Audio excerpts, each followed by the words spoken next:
Welcome. Oh, no, thank you for asking this question. This is a great question. Is this only for partners experiencing betrayal? No, we often have couples who are here. We have, both the betraying partner and the betrayed partner, separately or together. This is for everyone. Webinars, and thank you for asking this, because webinars, if you're watching this recording later, join us live and you get to ask questions. But the webinars are open to anyone. Separately, we have drop-in groups that are separate for each of you. We have betrayed partner groups and a men's only betrayed partner group, and then women's only betrayed partner groups. We have female addict groups and male addict groups, very separate. So please check those out. They're all on our website. So those resources are not recorded, but they are all hosted by someone to keep the safe space. But these webinars, it's like that they are open. Every single one of our webinars, it's open. Anyone can attend and anyone can ask questions. But it is helpful to know the perspective. So if you're the betraying partner, we want to answer it as such. If you are the person that was betrayed, we want to, note that as well. So hopefully that clarifies. And one more resource while I'm telling about them, we have online work groups, and we have people from all over the world that participate in those. Unlike these are free drop-in groups and webinars. These are free. The work groups are low cost, but really high value. Many therapists share those resources with their clients because they really help them get a solid foundation, as they're moving forward. So those, you'll see things like Sex Addiction 101 or Porn Addiction 101, which are foundational components for the betraying partner. Then we have Out of the Doghouse, when you're ready to start working on the relationship. Separately for partners, we have the betrayed partner, which is a foundational one for partners, but then we also have healthy boundaries. For the guys, after you kind of get your foundation, solid, then we've got attachment wounds and inner child and healthy intimacy and why men struggle to love. So we have things for all levels. It isn't just introductory things, but you can't build a house if you have a crummy foundation. So we want you to get that solid foundation. And if you're a partner that is just entering this journey, I can't, emphasize enough how getting help with that, like, what is sex addiction? How do I set a boundary? How do I communicate? All of those things. Angela Spearman does a great job of helping navigate, and that would be valuable. And, you can choose, you don't have to, but you can choose to connect with other people in the work groups, for peer support. That can be very valuable as well. So you're not alone. And that's another thing. It, helps reduce shame from that standpoint too. So Yeah. that was a very long answer to a very But you short know what? question. Yeah. Even with all of those listing, like there's still more, Oh yeah, there's more. that's Yeah. what's so incredible is we offer something for everybody, really. Yes. Yeah. But I wanted to say that on that first question, if the person wasn't asking about, is this only for partners that experience betrayal trauma, meaning only betrayed partners, Mhm. or were they asking that, could it have been like, can partners who haven't been betrayed ask questions like Well, other areas of, but I don't know. yes. But No, all he questions he here asked a question. He's going to be the are two questions from now, and so got it. stay tuned. So Got it. okay. So the next question is: I'm the betrayed partner, and the disclosure is recent. I have a feeling it's more discovery. Sure. 2 weeks, less than 2 weeks. How do you know if he's just an asshole or an addict? That's a great question. It So is. Well, could be one, could be both. And some are both, some are one or the other. So what I want to say is that addiction is addiction, right? And those are defined by actual criteria, right? We call it compulsive sexual behavior disorder. And it looks like things like, you know, compulsive sexual behaviors, even in, the face of negative consequences. That even though this is impacting my marriage, it's impacting my job, it's impacting, I'm having negative consequences and I can't stop. Loss of control, right? That I can't control this. I swear it off. I say I'll never do this again. And lo and behold, I find myself right back in it. So it actually looks very similar or parallel to a substance use disorder, but we're looking at behavioral addiction here, process addiction. So addict, right, is defined by, if you look up compulsive sexual behavior disorder and the ICD-11. It'll give you some really good criteria. You also can go on our website and take a self-test for sex addiction or porn addiction. That's a good way to at least filter out the addict side. Am I an addict or not? Because I certainly have people call that are like, I had one affair back in, 1999, and my wife says I'm an addict and I need to come, but I don't see the compulsive behavior in here. I see one isolated event several, years ago.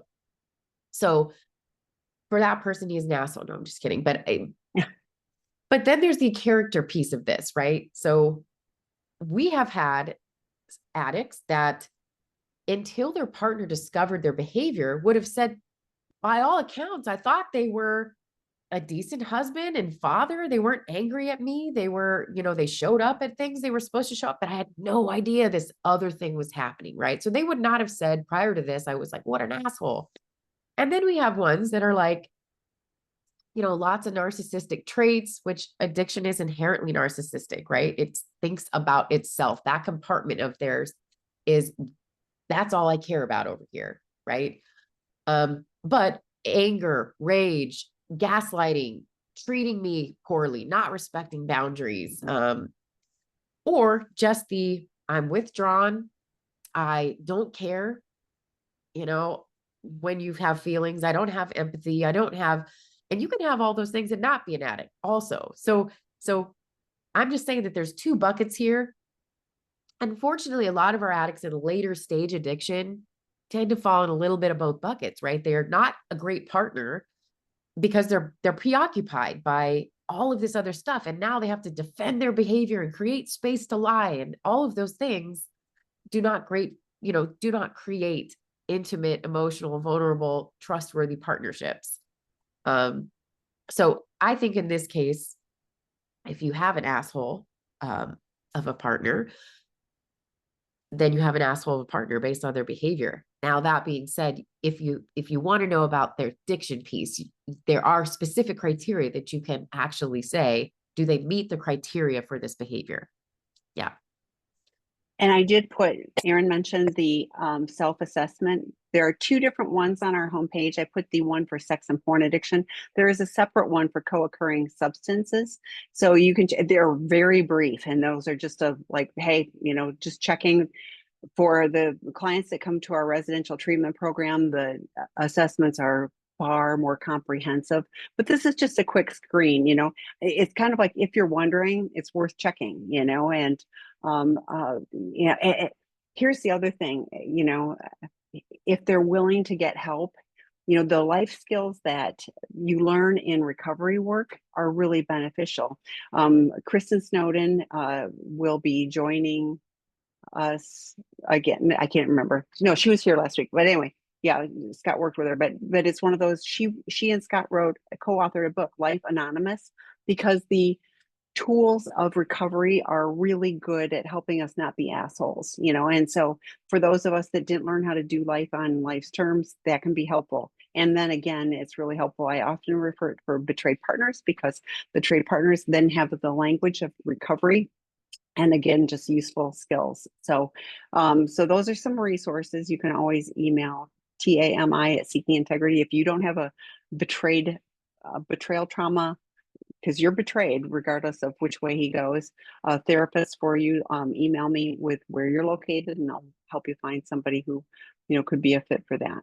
So our first question responded, I'm in recovery from meth for almost 3 years and have been celibate for almost the entire time, and I'm just starting to deal with getting back out there sexually, looking into SLAA meetings and trying to figure out what is safe and what is scary for me. How do I define my personal inner circle behaviors? So I have a couple things before you have to talk. So we have one meeting on Tuesday nights that Dr. David Fawcett, who wrote the book on this, Less Men and Meth, but also Sex Under the Influence for Sexualized Drug Use, and he hosts that meeting on Tuesday nights. So it's for both. that would be, it's at 5 p.m. Pacific time. That would be a really helpful place, for you to, kind of, you see about navigating this. Second of all, you're trying to figure out what what your inner circles are. We have a Sex Addiction 101 online work group. I mentioned the work groups earlier. I'll put the link in just a moment. But that would be another one. You will get help at identifying, what could be in there for you. Third of all, we have, and SLA could be really helpful, but we also have support sessions. David, Scott, and Jason, I can help too, but those guys would be really good at helping, a 25 or 50-minute support session to help you, parse out what, a good starting place could be. So I will put the links for the support sessions and the work groups in, but then Erin, you look like you can talk for a moment. So. I went on an attack. I know how it goes. I remember. Yeah. First, I want to say congratulations on 3 years. I mean, and that being sober from meth and sex, primarily for that entire time, that is so hard to do. Especially with paired addiction, the intensity and the dopamine hijack of the brain and all of that is so difficult to overcome. So congratulations on 3 years. What I will say is that don't do anything not in consultation, right? I think it's important that as you've navigated program, I'm sure, and have a sponsor and all of that, that you want to start looking at, you're right, like how I've paired these two things together. And now I'm trying to embark on like, what does healthy sexuality look like for me? What does healthy dating look like for me? What does this look like? Not in the way I used to do it. So I think it's important to always do things in consultation, right? So definitely in defining what those inner circle behaviors are. Obviously, not having sex on drugs would be a real primary one for you. But that oftentimes when you're in a chemsex lifestyle, like you didn't get the chance to really date from a securely attached place. Like, and I always say that securely attached people, they don't put all their cards on the table right away. They don't rush in and they immediately sleep together and they're moving in together and they just move really fast. And that's a red flag on both sides, because whether you're avoidant or you're anxiously attached, both parties rush in the beginning, but then one begins to have feelings and the other one starts to run the hell away. So I would just say, take it slow. Take it slow. That can look like a coffee date. That can look like friendship. What does it look like to actually build vulnerability and closeness with someone else before I even get to the place of needing to date them? So I think it's just practicing some of those skills of what does healthy dating look like for me? And I always just say the first thing is just slow it down and communicate with people you trust that can help kind of show you what makes sense and what's safe. And therapy is great for being able to track how you're feeling engaging in this. Because if you're someone that is only engaged in really, kind of drug-induced sexual like escapades, then dating is going to feel really weird at first, right?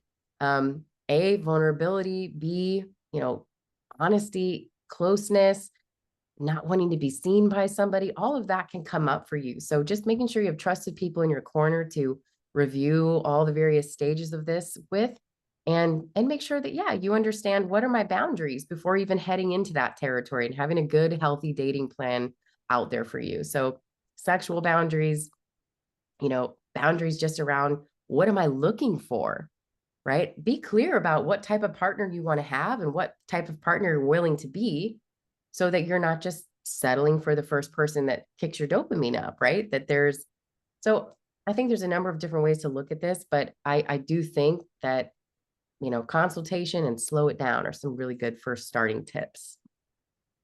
Dr. Rob has on other webinars has talked about, the dating and just like Erin was saying, in community, having your tribe of people, so that, as he says, you hang Christmas lights on everybody and woohoo, and and then you don't pick well, and so it isn't the intensity that we always seek. It's, about connection, which we get terrified of. So having people that can help you navigate that. But I put a whole bunch of resources in the chat, including the drop-in groups. I would really encourage you to, connect on there. The work group would, be great, and then the support session. So, oh, and then I did put two.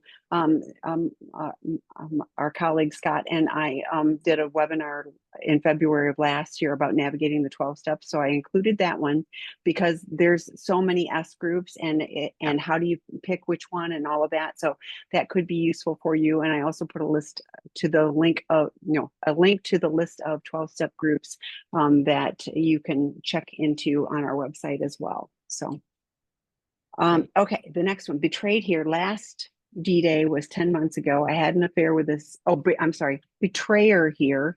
Last D-Day was 10 months ago. I had an affair with a single woman at yoga class and became friends with two other married women. To surprise them for Mother's Day last year, I researched their home addresses and sent them fruit baskets. My wife can't seem to get over that and doesn't believe me when I tell her I was not sexually attracted to them. Well, I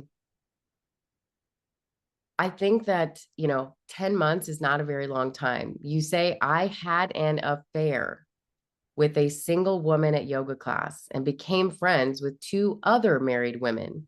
So what you have to recognize here, 10 months is nothing.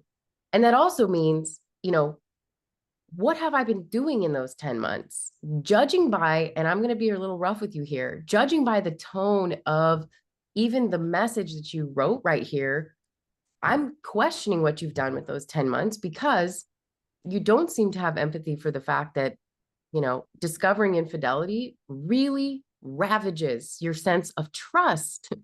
So you're saying, well, I only was friends with these other two married women, and to celebrate Mother's Day, I sent them fruit baskets. Well, you had an affair with a single woman you met in yoga class. So I don't expect that she thinks that those fruit baskets came with no strings attached. Plus, it's a boundary violation. Honestly, if you're in a relationship with someone, you had an affair with someone, you probably shouldn't be sending fruit baskets to other women, period. I don't care who it is. So I understand the feeling of I'm doing everything I can and my partner can't move forward. That's a little different than what I'm hearing here, which is like, why won't she just get over it? And believe me, you broke her trust. You broke her trust. And most likely, this is not an isolated instance where her intuition has gone off, where something's not right. I don't know what's going on. I'm not feeling safe. So I think that ultimately you have to say, what have I done with the 10 months since the last D-Day? Have I been in therapy?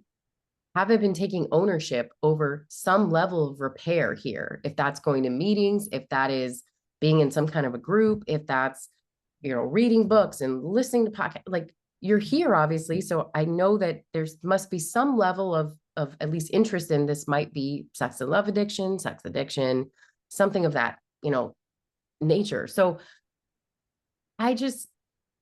she's not going to believe you're not sexually attracted to them when she doesn't believe anything you say right now. And the actions that it takes, keyword action, the action that it takes to rebuild trust takes time. It hasn't even been a year, So I just want to say we have a ton of offerings. Like Tammy's listed off so many of them. Out of the Doghouse might be a really good one for you because it's like for men caught cheating. How do I repair the relationship? And it's empathy, it's actions, it's honesty about the little things, right? The little things. Did I take the trash out? Did I go to the gym? That builds trust over the big things. It's doing the recovery work and taking ownership and leading the way forward, saying, I'm a trustworthy human being because I show up when I say I'm going to show up. I do what I say I'm going to do. And every day I'm trying to help rebuild trust. My wife can't seem to get over it. I mean, that just lacks context and it lacks empathy. And so I I would be suspicious over, what really has happened in the last 10 months to truly build that relational repair. Can you talk about too? He researched addresses and sent gifts to married women. Yeah, Yeah. I'm sorry that no offense, but that's kind of creepy. Yeah. So I want to talk about so we have men that are, in our program that are kind of in different buckets. Some may show up in like sex addiction only because that's like transactional. There is no Hmm. relational aspect to this whatsoever, right? It's sex. Then there's the kind of sex and love addiction, which talks about 12-step program, SLA, sex and love addicts. Hmm. There is a relational component, which is validation driven. I want to be desired. I want to be, flattered. I want to be, I chase after that, like that limerence feeling. I fish for compliments. I compliment other women.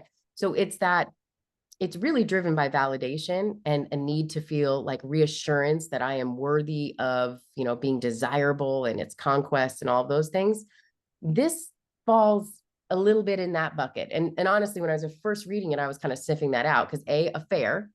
Okay. So a strictly transactional sex person would not be interested in an affair because they're like, no, thank you. I'm not interested in all that courting business. Let's get down to the business. But then I had two more female friends, right? Which to me is a boundary violation when you have a betrayal trauma already, kicked off in your marriage here. And to surprise them. So I went out of my way to surprise them for Mother's Day, which by the way is like, I don't know about you, Tam. I've never received a Mother's Day gift from a man outside of like my husband and my children, or maybe my brother. That Mother's Day is an even more peculiar time to send a surprise gift. But I researched their home addresses and I sent them fruit baskets. Man, you better have blown up your wife's Mother's Day. Like it better have been like the most spectacular thing ever if you went through all that trouble to send two other married women. It just, none of this to me, it breeds of boundary issues. It breeds of like tone deaf around the pain that I am a betrayed partner. I'm also someone that treats addicts day in and day out. And the kind of tone of this message, and I know I'm being hard on you right now, because I actually want to fight on the side of you that wants to save your marriage, if that's what you want. So I am, yes, I'm being a little confrontational right now, but I believe in the side of you that's not compartmentalized into my family I love over here and all the other stuff that I like to do, and my addiction and my reality don't communicate, because there's some blurring of understanding here about what you have put your partner through. And so I'm just trying to deal some reality to you, because Tammy's right. I mean, what in the hell are you doing, man? What are you doing? What are you Yeah, doing? yeah. I was gonna say if somebody was researching my like, and a fruit basket arrives, and I have to explain to my husband, I have no idea what this look. Yeah. Anyway, okay. Um, I don't have a question. I'm a betrayed partner. And I want to say a huge thank you to both you ladies and to Dr. Rob. I listen every week, and this is not the club I ever wanted to join, but these groups have helped me navigate this journey. And let's all of us know that we are not alone here. I learned partner stories and also get more understanding from an addict's perspective as well. Thank you for this free resource. Thank you for being here Thank week you. after week, too. Thank you so Okay. much. My husband is 10 months sober in recovery, working steps, therapy group, men's group, and CSAT, essay workbooks, podcasts, and trying to find out the why. He used to travel for work, and that's when he would act out mostly. He also had a history of acting out on lunch breaks, so I wouldn't find out. Needless to say, some serious gaslighting and Mr. Jekyll Hyde are going on. He says he has zero urges. He says he cannot explain it, but he says every time he thinks about what he did, he gets mad at himself. Is this normal for a sex addict to be 10 months out and have no urges? Was he a cheater and got caught? He did grow up in a home where both mother and father had a history of infidelity and now is coming to terms with his traumatic childhood. So, you know, 10 months in, sounds like he's doing good work. I see he's in 12-step, he's doing workbooks, he's in therapies, in a men's group. Like that's all fabulous. And working on the why, which would be, in therapy, starting to look at, like she said, uncovering, his traumatic childhood and reconciling with that. That being said, I hear some serious gaslighting and Mr. Jekyll and Hyde going on.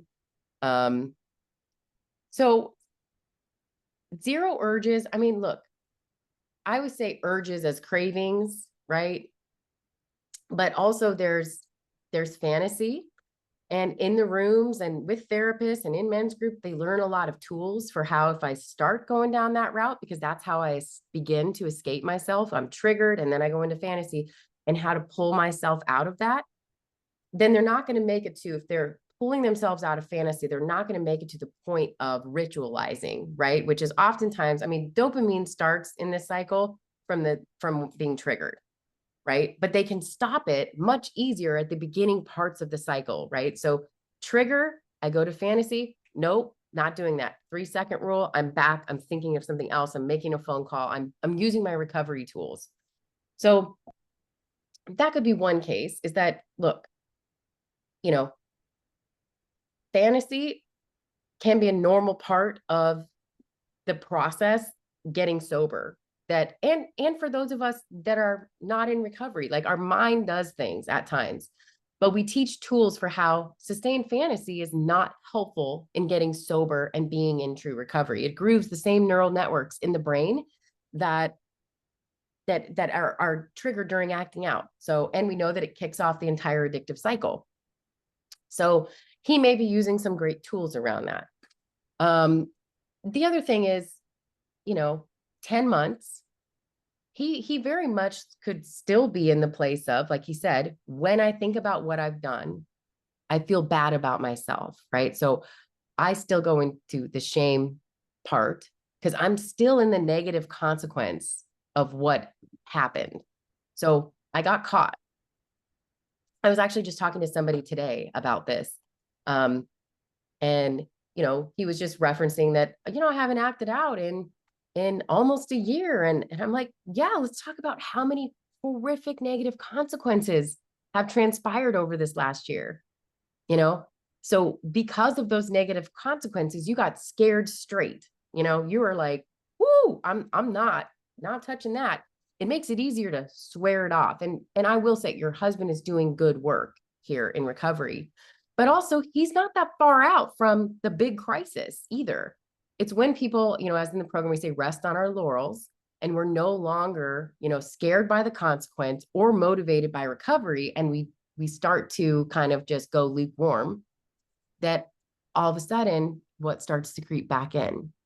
So it could be all of those things. Do I think that it's impossible that right now, post 10 months, post big consequences, doing a lot of work, really invested in recovery, that he's not like being riddled with urges, and fantasy all the time? It's possible. Yeah. I don't think that that's necessarily an automatic, you're gaslighting me. A lot of people feel, when they're immersed in the work, they start to feel relieved of a lot of that preoccupation. And that's a different time frame for everybody, some sooner than others, but it's definitely possible. And he's starting to look at, some of his past now. He's in that part of recovery where he wants to start looking back more. So it's not out of, the realm of possibility that he's not, constantly feeling urges. To have zero or none,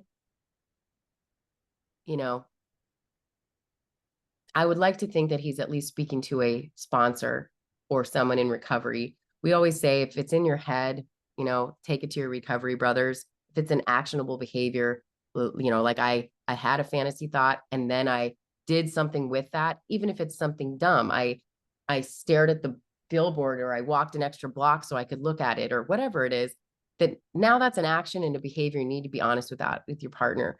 Do we think that addicts should be honest about the contents of their brain all the time with their partner? No, because that actually is causing triggers that you don't even want to have. But they should be being honest about those things with their recovery brothers, their sponsor, their therapist, what do I do when I'm triggered?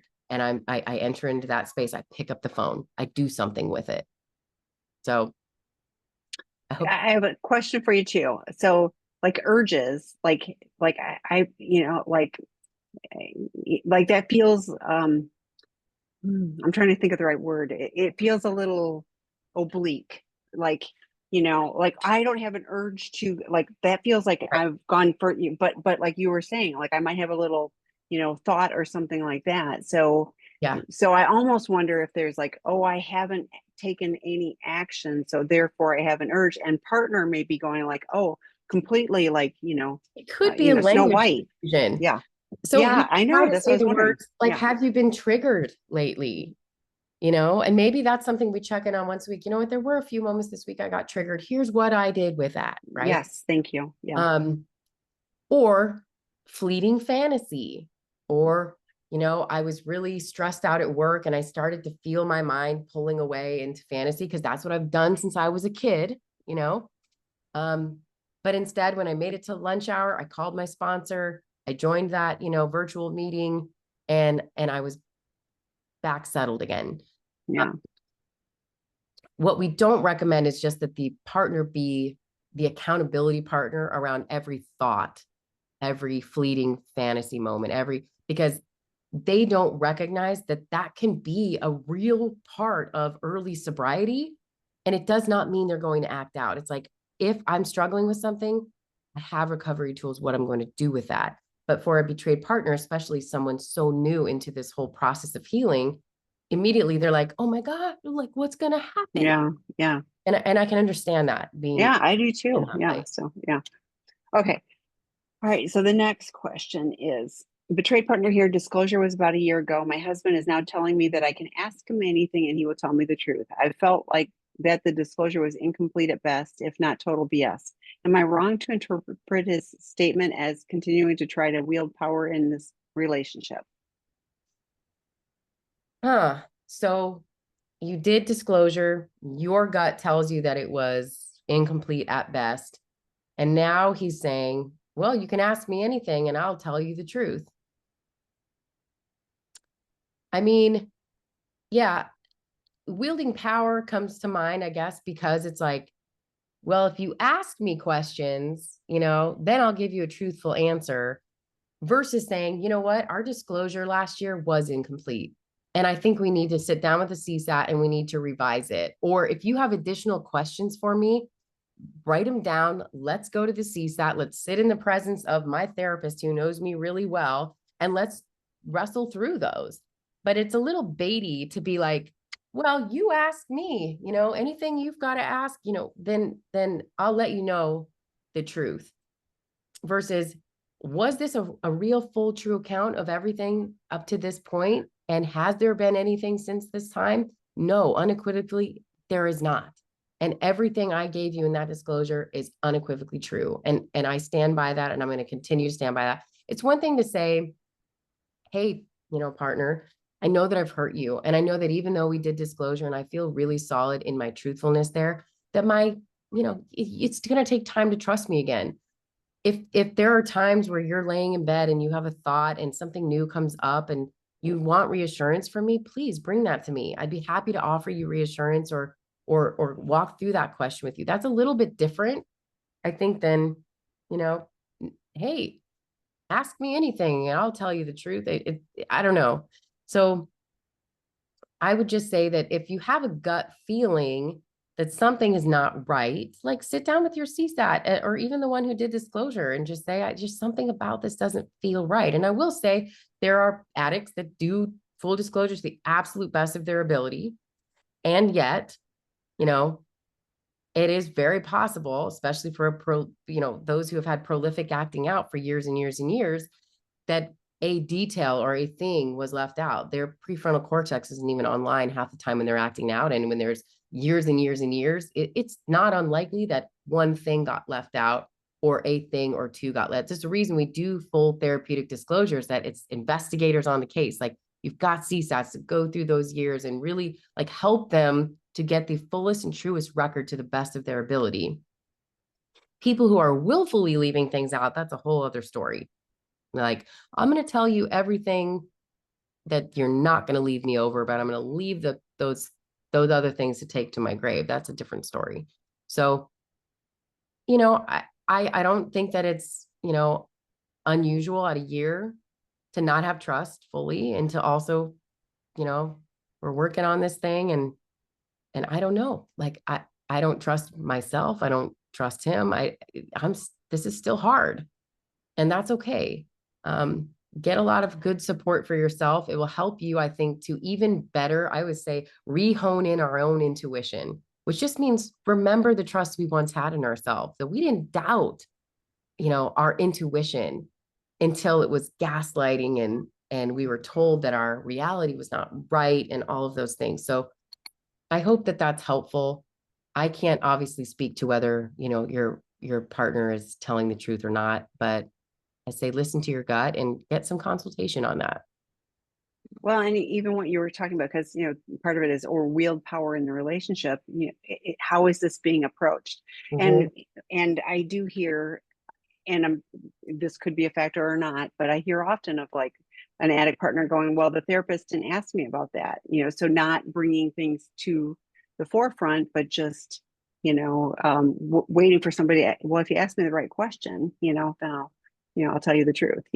And sometimes, like you're talking about with disclosure, it can be the things that you won't leave me over, or the things you already know, maybe with a little more detail, but very edited version, of that. So, if that's willful, then we always say don't even bother doing a disclosure because it doesn't help, but of course people don't listen to that. So, okay, next question. Do you suggest 12-step program for betrayed partner? It's not my fault, so I don't know why I need to identify defects of character and make amends. Yeah. So I will say that some find 12-step helpful. Um, you know, S-Anon, Recovered Couples Anonymous, that there's various programs that are out there. I don't think it should be your primary source of support. Oftentimes, especially, we've had partners that have gone to like HODA, and where basically it's like placing a lot of blame on partners for, well, what part of you welcomed this type of partner to you? What part of you is showing up in a way that promotes this behavior, which is ass backward ludicrous in our business. Like, Seeking Integrity will never say, yes, we should really look at your childhood trauma in the middle of your crisis that you're in, and figure out, was it your father, that led you to be with a man like that? Like, we're never going to do that. That's why we use codependence language, why we, this is crisis intervention. We're only here to provide support, to say that you didn't create this, you didn't cause this. Yes, all relationships have dynamics in them, certainly. But when you're in the middle of chronic infidelity and being married to a sex addict, and we are never going to look at you and say, well, what did you do to get here? Let's look at your defects character. So I think that there are plenty of people, partners out there, that have found S-Anon, Al-Anon, Recovered Couples Anonymous, other programs to be helpful. So I'm not knocking it for people who have found it to be helpful. I do think you have to prepare yourself to like take what is useful and what is helpful and leave what is not, and definitely not have that be your primary source of support. That there are really ethical, wonderful ways to get engaged in our platform and other platforms, in therapy, certainly, to get that primary support. So I'm with you, on the defects of character and making amends and all of that. Yeah.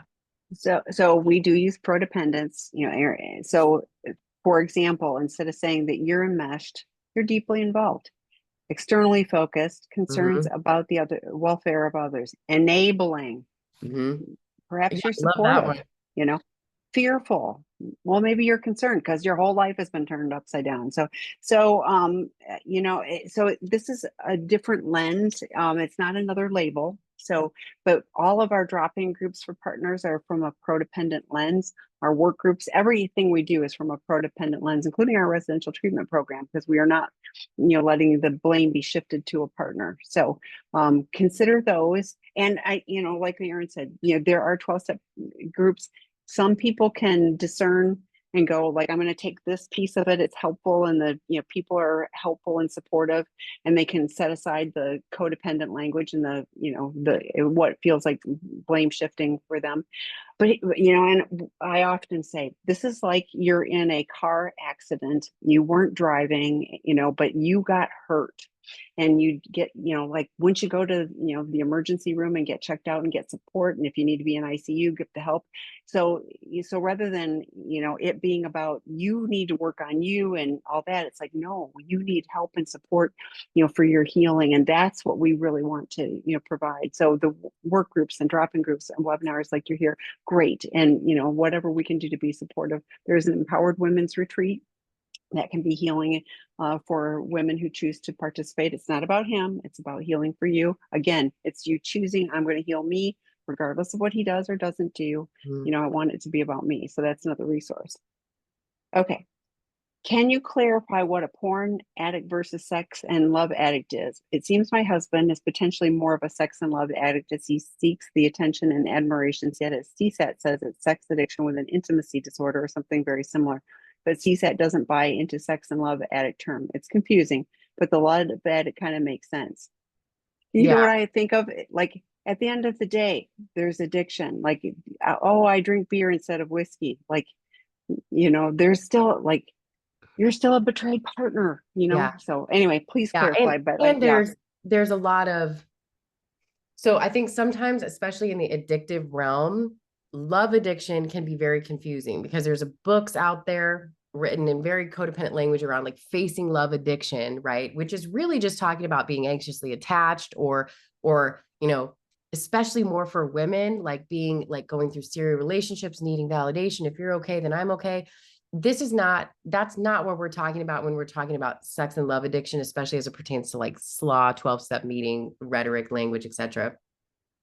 All I will say is that, like I said before, if someone's a porn addict, right, and that's what they are, typically it's digital, it's behind a screen. I'm watching something, I'm in isolation, and I'm typically pairing that with masturbation. If somebody is sex addict, right, that can encompass all of these things, right? That can encompass porn addiction, sex and love addiction. I mean, so just to keep it clear, those are typically the terms we use. Oftentimes, though, people are saying, well, which 12-step group should I choose, right? And so that's when I'll get in a little bit more of the nuance around, well, what's the difference between SAA and SLAA? So in SLAA, there is a relational component. So someone who would just say, I'm strictly a sex addict, it's transactional, right? I pay a sex worker, like I go there, I pay the money for the sexual act, I walk out the door, I don't ever want to see this person again. Like, thank you very much.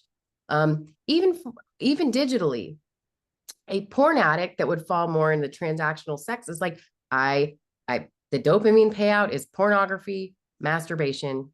Thank you. Thank you. Other people are watching webcam models and they're, chatting with people back and forth, that could be part of the validation seeking, sharing photos back and forth. So when we're talking about the love component, I really would like to shift that more with being validation. Okay. So let's just call it like sex and validation. It's like, so there has to be a relational component to get validation from another human being, but they do it like it's their job. Right. So oftentimes a blurring of boundaries. So like we kind of heard earlier mentioning in comment is like, I could look at it as the barista at Starbucks. It could be the woman next to me on the, at the yoga studio. It could be someone walking down the street.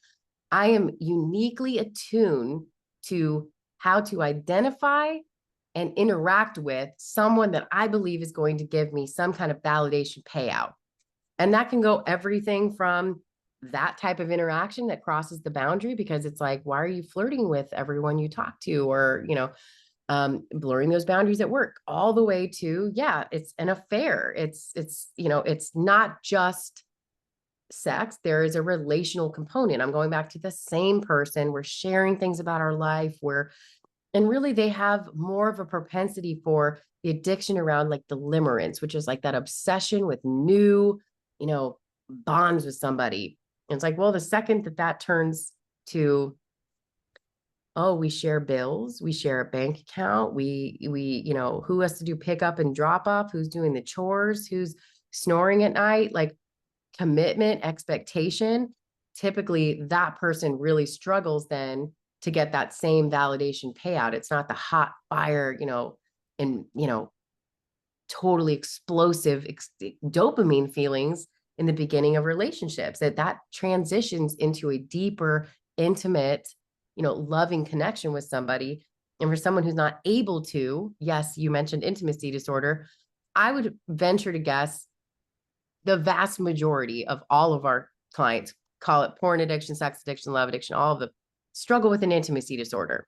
It kind of is par for the course for these behaviors. It's just the underlying, I would say, like it's the precursor to these behaviors due to childhood, whatever has happened, that has injured attachment or injured their ability to have, recognize their emotions, meet, feel and recognize that they have needs that can be met by other people, and just a lack of trust and intimacy altogether. So I hope that's helpful. It is, I know there's a lot of terminology and a lot of language that's thrown around here. And I appreciate you asking because, I don't think his CSAT is wrong, because I think that some people, that's the love addiction piece in the clinical world is a little bit blurry. Obviously, as we're relating to 12-step choices and things like that, it is relevant. And there is a difference between someone that has relational involvement and strictly transactional, no relational involvement, that even the treatment of those people looks a little bit different. And a 3-circle plan needs to incorporate each person's. And that's why, like, there isn't a pre-printed, and it's very different, and Erin was talking about intimacy disorder. I think all addictions, whatever form they take, are a form of intimacy disorder. We're looking for something external to make us okay, because we aren't, we are disconnected. So that's a problem. But for this, a 3-circle plan for each person needs to be individualized. It, like I said, isn't pre-printed. It's very different from abstinence, like substances. It's well, just don't do it. Just don't do it, and then you're like, you're sober and you get tips and all of this kind of stuff. And I think that's a good starting place, but it's never addressing.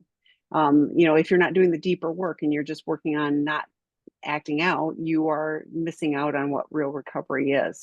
And Erin talked about, the 12-step programs. I am on the board of directors for SCA, which is Sexual Compulsives Anonymous. And that is in fact, I think that was the original S program, but I don't remember now. But, like all of them have nuances, but that webinar, I think Scott, and me too, but, we did a good job of unpacking how to navigate the 12-step programs and finding the right one. And I do know that some people, they like to be a love addict because it sounds nicer, and so sometimes, oh, I'm a love addict, I just love, well, no, like, and there are people that are, just plain sex addicts. And yes, so the semantics of it are important on some level and not on other levels. Getting the right help to stop the problematic behaviors and address the underlying issues, that's where recovery happens. So if he's leaning into this rather than arguing about, it doesn't matter. The tools work. They work for whatever's going on, that, he can stop those behaviors. So. And I don't like the term anyways, because I don't think you can because this isn't love actually at all. Yes. It's not love at all. Yeah. So I'm like, you can't be addicted to love. Love can't be, you can't have enough love. We all should love and be loved, So I don't like the term because to me, I'm like, this isn't love at all. This is like I'm with inauthentic version of. Yes. And it's manipulative. Like it's fantasy based. It's not real. Yes. Yeah. So I'm a compulsive porn user and previously cheated online. I think that goes to one of the earlier questions. So, but yeah, that's we have resources. All of the ones that are in the chat. Okay. So you just said a year isn't a long time for recovering from betrayal. How long does it take on average? I realize everyone's volume of addiction is different. It's not just a volume of addiction. I mean, it's like each person, like you could have 2 people and let's pretend like the volume of addiction is the exact same, but how the betrayed partner, the resources they have, can be very different. So yeah. What are your thoughts on this? Yeah. I mean, I personally don't I remember going through CSAT training and they and there was a little bit of like this is how long it takes to recover. And this is how Yeah. long it takes for betrayed partners to recover. And I was like, and it was a really long time. And I tend to feel like there's too many factors to really put a finite number. You could put a range on things.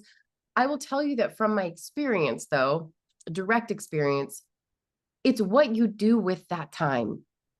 It's how long have we been together? Did we actually have love and trust before this? Do we have shared family, children? Is there other issues like rage and domestic violence and, trauma on both sides? So it's really hard because you have to look at all the pre-existing things, the things you share, the history of this.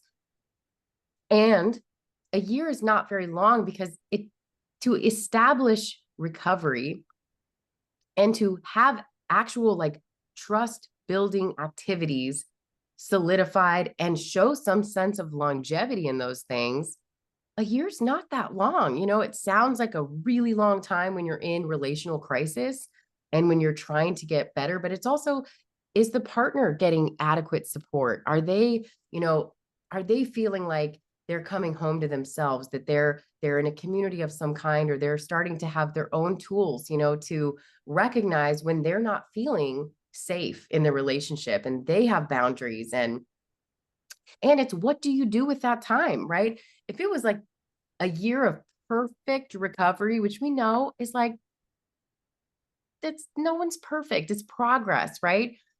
And everything like down to a T was like, yes, yeah, I mean, I could see that the relationship would have made a ton of progress. Do I think that the relationship would be like, it's, you know what, water under the bridge, we're never going to think about that again? No, because quite frankly, they're going to carry this with them forever. So because when they begin to allow themselves to trust themselves, most of our betrayed partners feel like the rug gets ripped out from them. And most of them have had multiple discoveries, multiple moments that this has happened. So I think there's so many factors that I don't like to put a finite, range of years on something. And some people do, and I'm okay with that. But I think it can feel really daunting to someone in like their first year. It's like, well, 5 to 10 years until it's like, what the hell are we doing here?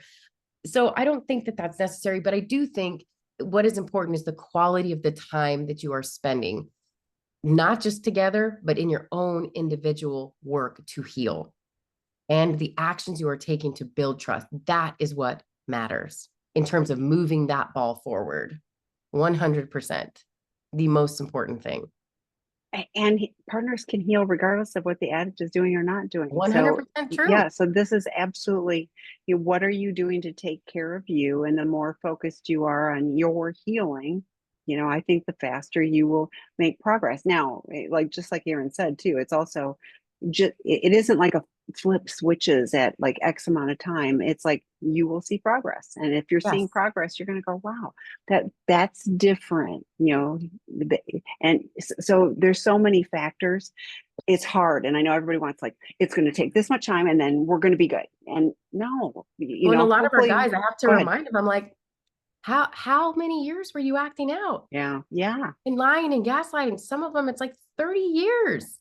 And they're like getting real frustrated at 6 months in. Like, when are you going to let off? When are you going yeah. to stop being Look so at how good I'm annoying? doing. I I'm got a like, chip, so and I'm like, whoa, where's the grace and the yeah. patience and the dedication that your partner showed you, even in the midst of you tearing down the trust and abandoning the relationship? Like, where is that in her process of healing?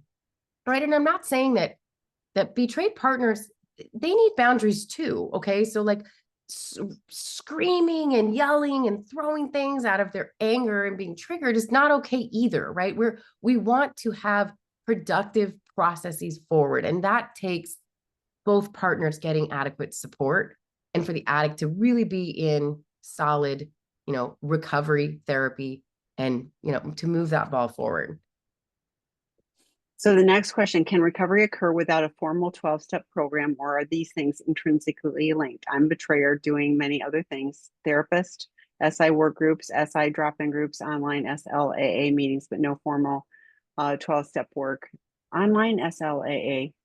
Oh, with an S group sponsor. Thanks. Okay.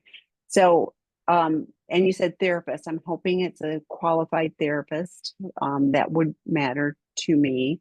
Um, and so I'm a massive 12-step person, and we talk about one of the things in my early recovery, because I still go to 12-step meetings, but someone said the elevator to recovery is broken. Please use the steps. Steps 4 through 9, and we've talked about this on webinars, are that's the housekeeping. You can kind of dance around recovery and you can do lots of other things. I don't know people, and they may be out there, that actually have good recovery sustained for the long haul, that have not actively engaged in some form of 12-step work. And so I like, maybe your therapist is accountability, maybe not. Drop-in groups are good, but they're usually not the connection points where somebody's going to call you on things where a sponsor would, so do I think it's possible? Sure. I desperately wanted things to be different, and so I was willing to do whatever. And there's still research on, like, from an AA standpoint, but it's like, the 12-step programs work and they're free, and you can find, good meetings and find people, and I go to them not because I'm worried about acting out, but I sure, I sit down and and I am reminded, which is really important, of how bad it can be if I don't choose to do my recovery work, and it's too good to not. So, thoughts? Yeah, I think, we're big proponents of 12-step because a lot of us got sober in 12 steps and continue to do 12-step work. But also, to me, it's about connection, community, and structure, which is free, right? So to me, the group is, of course, is massively important, because it's where men with intimacy disorders learn how to trust other men and be fully honest and rigorously honest and vulnerable with other people, where, quite frankly, with sex addiction, there's not a whole lot of groups you're able to go to, unless it's a sex addiction group, where you can be rigorously honest about all these areas of yourself, because sex addiction is so highly stigmatized. There's a lot of opinionated feelings, thoughts, all of these things around it, where it's not widely, like substance use has found its place in society. So, and having a mentor, right, that you don't have to pay, that is there to, at the drop of a hat, to call, that's been through what you've been through. There's just so many beautiful things about it. As Tammy said, is it possible? Absolutely. Yes, it's possible. But I would beg to differ if someone said it's possible to, like, get sober and not be connected to any level of community, because the opposite of addiction is connection, and finding connection, especially with, a sex addiction, is critical to development of healthy intimacy. So anyways, I think we're in agreement here that for all of our clients, we recommend it, and we think it's an important part of their journey. So I'm hoping you can take time for the next one. It's because it's a tag onto the previous one. This is about the urges. He did sign a post-nup. He will face strong consequences if he cheats again. Maybe this helps with cravings. I mean, yeah. Negative consequences, scared straight, or B, I'm not gonna tell you. Yeah. And I go back to, yeah, scared straight for a while, but then things start to calm down. And yes, our little minds can go to, oh, well, she won't find out, and da da da da da. So I would not put money on someone who's just scared straight. And But this was the one who, she had said he was doing really good recovery work too. So yeah, CSAT, 12-step, groups, all the things. So I just think watch the language too, because, like, cravings, again, or, talk about fantasy. That's, talk about being triggered. Those types of things are things he's talking about in his groups, his therapy, and his 12-step meetings. Cravings, or as we called it earlier, urges, like may not be as widely recognized. That being said, we don't know your husband, Yeah, absolutely. Thank you. Yeah. and so it's hard for us to say, like, well, because he signed a post nup, is that why he's not great? I don't know. I wish I Yeah. could Yeah. tell you. And while she's coughing a minute, and what are you doing to focus on you, regardless of what he does or doesn't do? You've got a post up, so you've got the security of that. But what are you doing? We had a webinar in June of 2023 with Debbie Allen, and she talked about a 3-circle plan for partners. And I love that one because it's like, what do I need to do? And the inner circle could be, I'm really focused on what my addict partner is doing. And so, like, I need to focus on me and regulation. Erin has talked in previous webinars about, working really hard to be regulated, when the stuff is going on. And it's fearful. I get it, and looking for safety and like, well, is he going to be good now? And I'm telling you, you can be good. You can move forward regardless of what he does or doesn't do. And I hope for both of your sakes that he stays on the recovery path, and yes, we get chips and we get these things, but real recovery, we did a webinar on that in April, and real recovery, because we kept getting asked what that looks like. So check those out. But, also pay attention in the moment. He's doing some things. He's going to say some things that are probably, like, I have no urges, but that make you wonder and go, okay, like in this moment, is he acting out? No, he's doing good recovery work, and I'm doing good healing work for me. That's a path to success for both of you. So, okay, go take care of your throat. Thank you. She'll be back in 2 weeks. Thank you, Thank you for the everyone. great questions, everyone. Take care. Bye bye.